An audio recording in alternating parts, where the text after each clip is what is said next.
And everyone's favorite symbiologist, Robert Langdon, he is back in the new Dan Brown thriller, Inferno. Now, previous installments have sold over 200 million copies in 50 countries, spawning a subgenre of knockoffs and spoilers for eager fans. But this time, Brown, he managed to keep them off his trail. WSJ Arena reporter Alexander Alter, who covers the publishing business, is with us right now.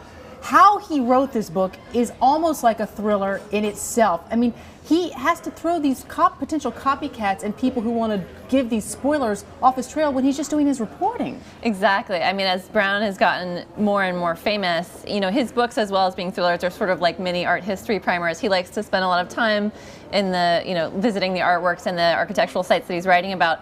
And since he's gotten so famous, it's made it hard for him to keep his plot secrets. Secrecy is extremely important to him. His books have, sold an incredible amount of copies, and largely they're popular because they have these explosive revelations, so you can't let that out.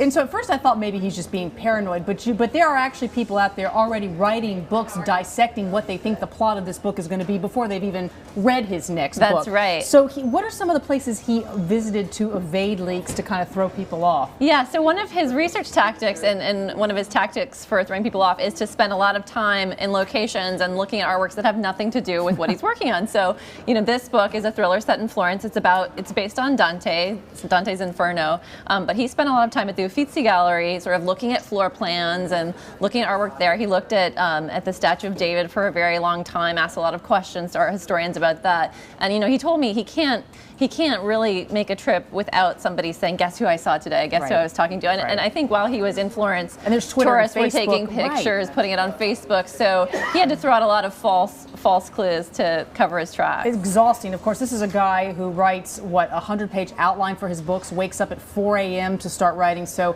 exhaustion he probably doesn't even know what that word means. When you talk to him, you kind of got the scoop on some of the works of art that actually did make it into Inferno. Tell us about those. Sure. I mean, without giving too much away about the plot, because these are all clues, it's a Dan Brown novel. Right. He spends a lot of time on Botticelli's map of hell, which is based on the Inferno.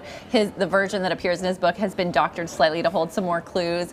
He visits this giant mural by Vasari, which it includes this code that says "seek and find" in Latin. This is actually in the painting, and scholars believe it's pointing the way towards a missing Leonardo da Vinci painting, but Brown uses it to a different effect to sort of unravel this plot that's targeting billions of people. And Dante's death mask, this figures in? This does, and this, there are, I think, several different death masks, and no one's sure which one is the legitimate one. But in the plot of this novel, the death mask holds an important clue. There's some phrase that suggests if he looks through the eyes of death, he'll figure out where this thing that he's looking for is, and he figures out the eyes of death could potentially be the death mask. And he's sort of confessed to you that he actually has dozens of potential Robert Langdon books in his mind and scenarios. You asked him about Shakespeare, controversy around whether Shakespeare wrote his works. He said maybe, but he doesn't seem he has any dearth of ideas. If he did, though, he would hang himself upside down by gravity boots? This is funny. This is something that has come out in interviews in the past, and people have talked about it as what he does when he has writer's block. He said that I never have writer's block. I have too many ideas.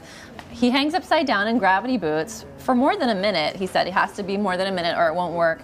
And this helps him clear his head. And he said it helps him with plot twists. So when he gets his hero, Robert Langdon, stuck in a corner somewhere and he can't think of a way to get him out, everyone's shooting at the guy, he'll hang upside down in gravity boots and suddenly he'll find a brilliant escape plan. Do you hear that clicking? That's the clicking of all these desperate novelists out there ordering gravity boots, Googling them online right now. I mean, who knows? I should give it a try. Yeah, let's do it. Secret codes. He drops little secret codes into his book for those people who are really searching for just that extra plot twist. Yeah, and he said there are some codes in there that he thinks nobody has ever found, because usually a fan will write to him if they find something that's really hidden. He says, sometimes the page number matters. If something happens on page 54, that might mean something. He does a lot of, scrambling of people's names, people that he knows. He uses people from his past, and he sticks in little inside jokes for them, like his 12th grade Italian teacher appeared in Angels and Demons. Nice. Unfortunately, the man was drowned in a fountain, which was upsetting to his Italian teacher. Details. You're still in the book. Remind us when exactly the book is out. The book is out. It is out now, so we can go. So you're just being kind not to spoil these plot twists for everybody. I'm sure someone's already spoiled them, but maybe people want to read it for themselves. All right, Alexander Alter will read your story for Secret Codes tomorrow. Thanks so much for being with us. Thank you.